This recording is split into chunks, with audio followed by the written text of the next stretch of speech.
Bonjour, bonsoir, papa, maman, Balandinho à la voix de Kivu, la voix des sans voix, toujours au service du peuple. Kobo sanate ko s'abonner à la chaîne Abino, il y a la voix de Kivu TV sur YouTube. Numéro de Zawana, ceux qui en a besoin de sunga média na yo ya la voix de Kivu. Okoki ko sunga biso à partir de numéro de Zawana ya Orange Money, plus 43 85 8808 Alors, bandeko tokei ko loba ou ko pesa bino basangozu ko likana kati ya mboka na biso pour le moment.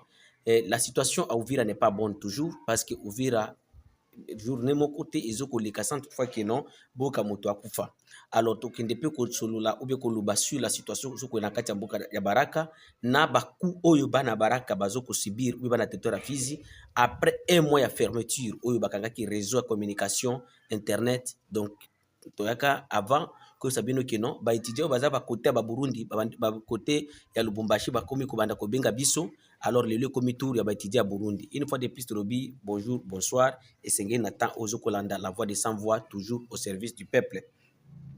Alors to bandi mbala moko bandeko nakati ya mboka Uvira lobby le 5 août 2026 ezalaki mercredi société civile ya kati ya mboka Uvira nouvelle société civile de oyo parti ya Sud Kivu ebengisaki journée ville morte peuple congolais bana nyonso ya bakongolais baza na Uvira bandimaki bafandaki na kati ya bandaku mutu moko te akutaki na kati ya balabala ezalaki mpona kosenga que gouvernement congolais asala ba devoir na ye notamment likambo oyo ezokoleka na kati ya ba haut plateau nazokoyesa bino ce n'est pas du blague parce que il y a des gens oyo bayebisaka bazalaka surtout Kinshasa balingaka bato oyo bazokokosa alors na ntango nayaka koyebisa bino que non l'heure est grave l'ennemi ou bien les rebelles sont en train d'avancer dans les hauts et moyens plateaux et puis aucun militaire FARDC aza na kati ya haut plateau mais bamususu bazalaka wana kofinga kosala boye tandis que l'armée est incapable de récupérer même une localité un village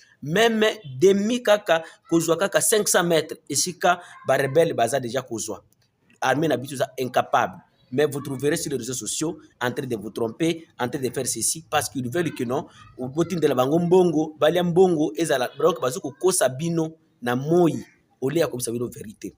Preuve ezali oyo ba moni société civile baye pe ko benga population que sa population qui non tout ça la journée ville morte pour na ko interpeller Kinshasa ko bisa Kinshasa qui non okoto yo makambozo ko kende bien te Kinshasa ebimisa ba moyen ebimisa ba mbongo pour epesa ba militaire na biso babunda bitumba biseng eloko oyo sengeli ke babunda bitumba Japan na basi que vous avez vu des vidéos oyo ba vice-gouverneur ya province son excellence Jean-Jacques Elakanu et le commandant région bazoya kopesa fufu et pas ya bazalendo maître chef chers compatriotes nous disons d'abord merci mais est-ce que biloko wana ekokoka j'ai suivi le commandant région azokoloba biloko ekoma na bala biloko ekoma na kipupu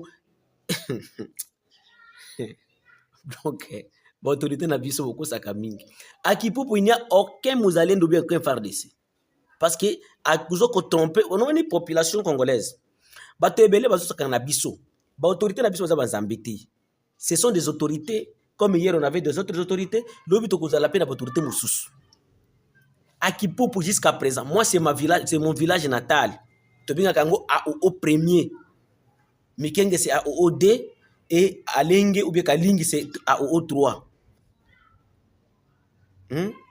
mboka ya maboo nde bakombo ya Kipupu yango wana à Kipupu dans mon village natal il n'y a aucun militaire FARDC il n'y a aucun muzalendo toute la population est bandit à partir ya Congo nde sika bazali tiko kende pa mwambembe kuna mais que le commandant région azuko kosa que non ils sont à Kipupu ils ont organisé non. Est-ce que vous savez que la population de Kipupu est en train de traverser une vie tellement très difficile na kati nzambo bakimeli kuna pour le moment à l'heure où je vous dis population au plateau au bazana axe ya Kipupu alolo muhabu SE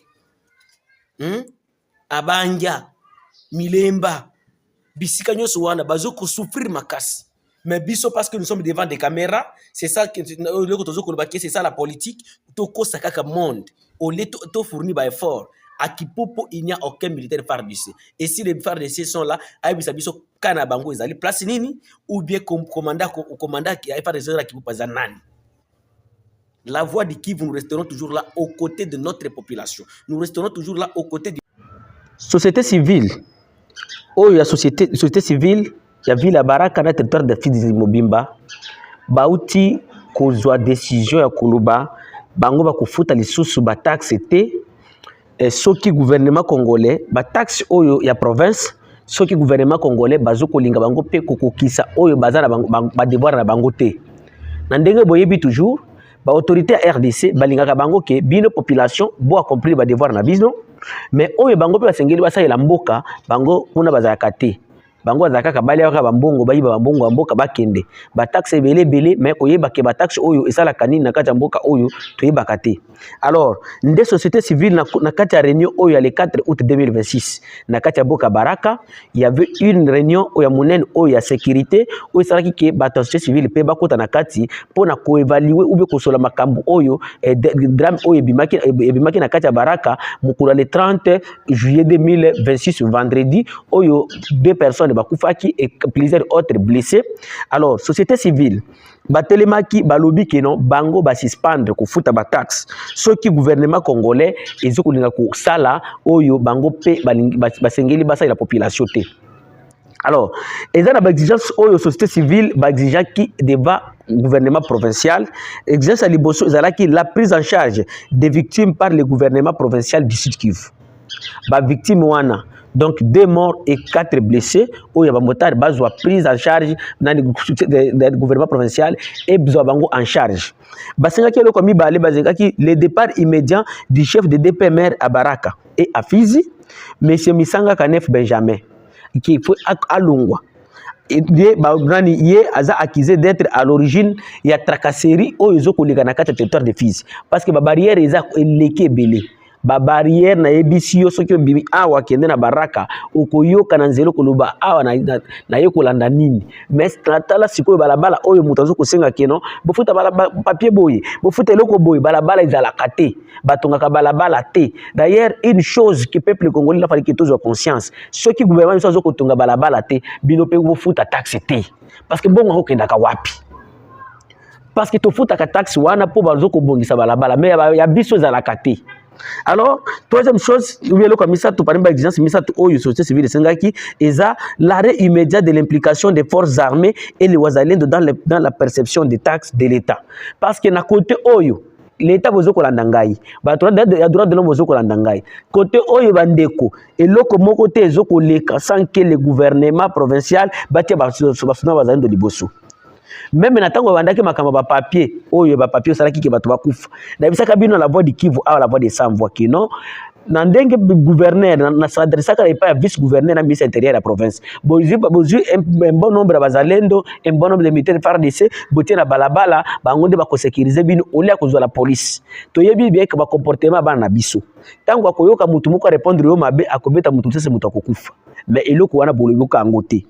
Alors na ninde société civile alobi balongo la ba FRDC na bazalendo na ndenge ya kofutisa ba taxe à l'état un militaire est-ce qu'il est allié motoza na munduki pour okende kofutisa taxe à l'état il faut que maka motoza na munduki oyo bozo salange maminduki ekomi na bino succès human rights wati boya botala awa il y a des habits ici oyo gouvernement bozo kunga to lobate. Il y a des violations des droits de l'homme toujours qu'on vivre jour et nuit donc toujours qu'on vivre en goboyi. Donc au moins ici quand toujours qu'on vivre oh ils allaient sur Congo té ils allaient toujours qu'on vivre en enfer moko boyi. C'est lui qui a une arme, c'est celui qui a la force. Et ici pour que mutuwa mona yeke no il y a ça kana gouvernorat, a ça kana mairie, il faut que azana ba militaire. Wana bomoni ya ça kana ba na mairie. Situation za mabe. Et ce que tu le biboye, ce n'est pas des blagues. Parce que la population va souffrir. Mais avec toutes ces armes qui circulent, situation d'insécurité est toujours. Ça ne passe plus un jour avant que ville ya Uvira mutumoko akufa. Uvira ville, Uvira territoire, Baraka ville, Fizi territoire. Na butu ya kolamuka lobby vendredi pour tobi ma jeudi lobby vendredi kolamuka lobby le 5 mercredi le 5 février plutôt août plutôt na kati ya mboka Kiliba à 12 km nord d'Uvira mama moko azaki na kati ya ndako na ye bato ayo kokota beti masasi mama wana tango bazoi masasi heureusement akufaki sur place te bazwaki ye na bamemi eti na kati ya structure sanitaire ozalaki pembeni kuna na Kiliba Ondes esika secret de Kivu ezalaka. Ntango bamemi mama abandi kozwa ba soin, malheureusement mama akufaki tongo ya lobi po na bapota ou bien na ba blessure oyo mama azwaki. Alors les mêmes choses na kati ya ville Uvira butu ya kulia lobi poto la mukalelo le 6 bandeko non loin des barrières ou de la position où il y a FRDC na bazalendo na kati ya quartier Kakombe na kati ya avenue du Peuple pembeni o ba koma na Uvira ba yebi bien antenne ya Tigo likolo ya église nani Sepak na kati ya commune de Mulongo babomi mama mususu âgé à 40 d'années ba yoko kotaka na ndako na ye ba betie masasi après ba va disparaître. Donc Uvira ça ne passe plus un jour ou bien une nuit to éviter parce que aboto comme déjà 16h to éviter na kokufa lelo to éviter parce que ekomi tozo ko vivre na kati abattoir babomi oyo et chaque jour ba babomaka ba yebana kati. Alors ba autorité siko bino misala na bino ezanini si vous n'êtes pas à mesure de sécuriser la population démissionnez. Nous ne pouvons pas seulement entendre que non, rebelle bayate, tandis que nous sommes incapables de sécuriser la population que nous vivons ensemble. Mais nous sommes les premiers à donner des informations de Goma et Bukavu avant que tu puisses donner des informations en Bukavu pour vivre. Ce que nous vivons ici, nous vivons l'enfer. Et ceux qui ont lobby ont commis un ennemi. Non. Non. Sécurisons la population. Et si vous vous retrouvez que non, vous n'êtes pas à mesure de sécuriser la population, démissionnez. Parce que si vous avez nyamate, que chaque jour,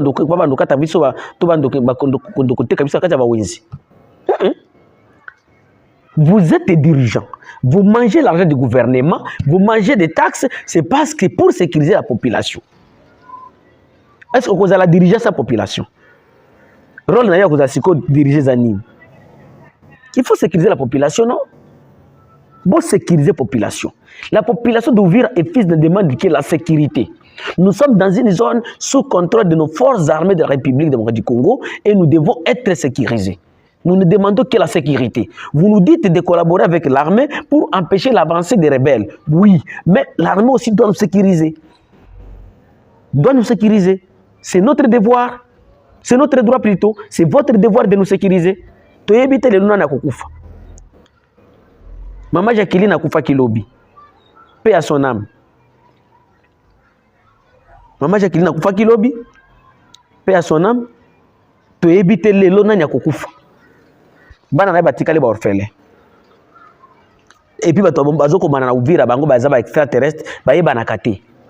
Bande ko nangai, nous vivons l'enfer. Nous vivons l'enfer. Et ceux qui quittent ça, pour passer même au remplacement parce qu'ils sont incapables de sécuriser la population. Ils sont incapables. Mais ils sont les premiers à taxer les gens. Eh, à ce déjà, les bons à Gagame, Yangozo Babongo, yo, vous avez déjà un ennemi, Yangozo oui.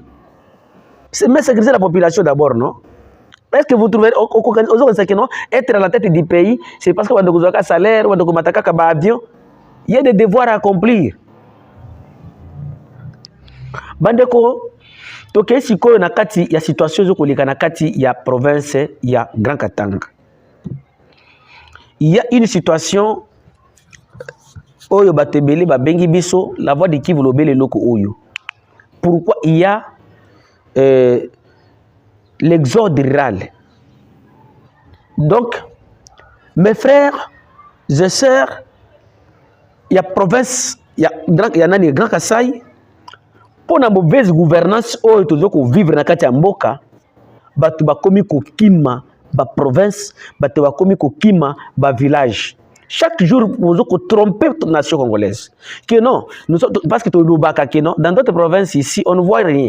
Ici, chez nous, vous nous dites que non, vous n'allez pas construire parce que nous sommes en guerre. Balabala Uvira, oh, depuis Bobanda Yango, ça fait des mois et des mois avant que M23 Yakokota, M23 aye asali M1 Uvira, Abimi, Akei, Tilelo, Balabala les aussi la té. Mais na ba réseaux sociaux, boton sakabiso ba vidéo, ba nini, vous êtes en train de construire des routes dans notre province de Grand Kasaï, vous construisez des universités là-bas, vous faites ceci, vous nous avez dit que non, mais comment expliquer population bakoki ko banda ko kima soki ezali suite ya vie ya mabete et pour que ezala mabe na kati ya mboka ezalaka mauvaise gouvernance. Nos gouvernants, vous n'êtes pas capables de gouverner ce pays et vous devez accepter. Parce que si vous voyez ce qui se passe là-bas, au Balobi, plus de 15 camions. Tout le monde dans nos vidéos, tout le monde a des gens qui ont Katanga. Tout le monde.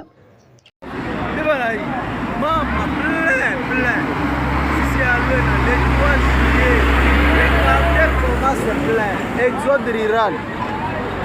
Exode rural. Vous voyez comment est-ce que les gens entrent? Non, c'est pas possible. Hein? C'est pas possible. C'est pas possible. Aujourd'hui, c'est le 3 juillet 2026. Nous sommes présentement à Luena. Il y a combien de camions à peu près? Il y a à peu près 15 camions alignés. Ils viennent du Kasaï vers les Katanga et les Lualaba. Chères autorités, voyez au moins cette histoire. C'est pas possible. Merci. Et puis c'est chaque jour? C'est chaque jour. C'est depuis avant-hier que nous sommes ici. Et donc, vous le constaterez que c'est vraiment terrible. Terrible. Non, non.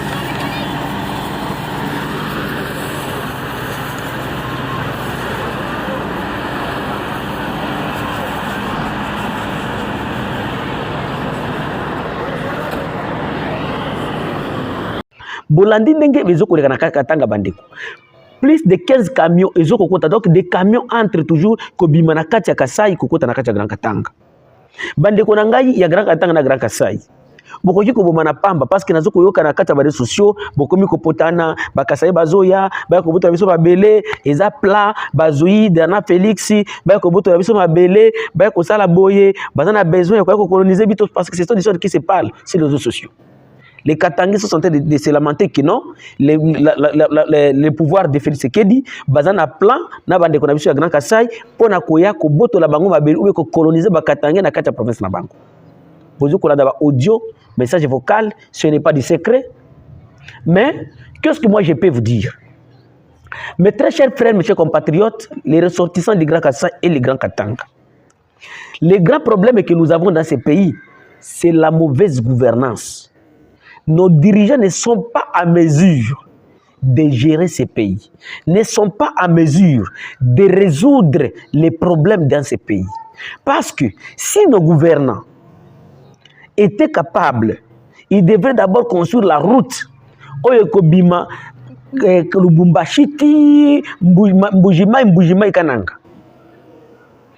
Pour que la population bazakuna o bazana kati ba territoire ba Chilenge kuna banani ba ngandajika banini bazala na accès ya kosala bilanga na bango kozo banani ba produit na bango ba teke ke le Lubumbashi soit teke Kinshasa bango pe bazui mbongo et se développer. Vous nous avez chanté ici en 2022 tobimisi mbongo ekei tokotonga balabala kalanga mbuji kananga e boke pesa accès na linangola ekenda wapi balabala wana ya kalanga mbuji kananga pour ekende na frontière Angola ekenda wapi ube mbongo ekenda wapi.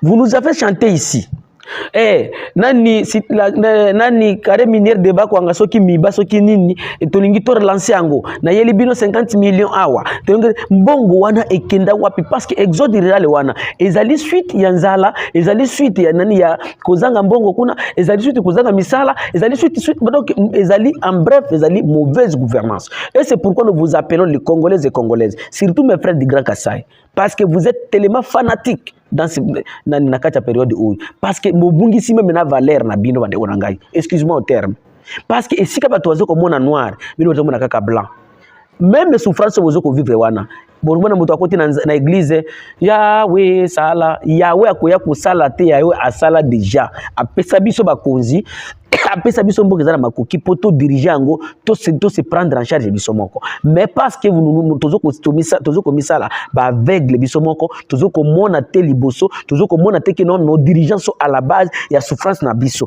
yango tozo ko souffrir. J'appelle encore les fils et filles du Grand Kasaï et les fils et filles du Grand Katanga, du Bandundu et d'autres parties de la République, tous ont conscience. Ennemi n'a biso liboso za satanati. Ngai na lubakango même devant les médias. Ennemi n'a biso za kutu Rwanda ti. L'ennemi n'a biso za na bord ba dirigeant na biso moko ya ba congolais. Nde batu bazanga d'abord patriotisme na kata maternité na bango. Bazanga patriotisme. Nous avons des dirigeants qui ne sont pas des patriotes. Nos dirigeants n'ont jamais été des patriotes. Et c'est pourquoi nous devons mettre la pression. Nous devons être des patriotes. Un patriote azaka fanatique ya mutute bande konangai. Bolongo na fanatisme. Bolongo na fanatisme quand tout monde dobisa bino na monokonine. Mutoke mu fanatisme. Les ennemis de cette République démocratique du Congo que nous vivons dedans, ce sont nos autorités. Ce n'est pas Kagame, ce n'est pas Museveni, ce n'est pas l'Amérique, ce n'est pas la France. C'est d'abord nous-mêmes. Bisomoko d'abord. Parce que taxe na biso zoko kende wapi. Mbongo na biso zoko biso kalanga mbuji kananga kalanga mbuji. Mbongo wana ekenda wapi. 50 millions chef de l'État Lobaka en 2022. Na 50 millions pour relancer nani oyo miba ekenda wapi. Est-ce que vous pouvez nous montrer des routes oyo botunga oyo kiko sunga bana ya nani ya Grand Kasai? Omoni balabala kotunga kaka na kati ba voirie na kati ya Mbujimai centre ekosunga kabana Kasai te. Il faut que balabala ebima na Mbujimai ekende na Ngandajika ekende na Mupompa ekende pour que bande konanga wana konazara kati ba village na ba village netingai babima kuna baya koteka biloko eloko wana boba papa nanga kwenda kwa mituna biloko na mutu pona maboka oyo ezanga même balabala ya recette agricole 38 000 km que le gouvernement nous avait promis l'année passée le président. Donc, est-ce que c'est ça? Donc, les grands problèmes, c'est d'abord la mauvaise gouvernance. Soyez vigilants et prenez-vous en charge, mes très chers frères et compatriotes. Et ça, vous la voix de qui? Vous la voix de sans voix, toujours au service du peuple. Merci.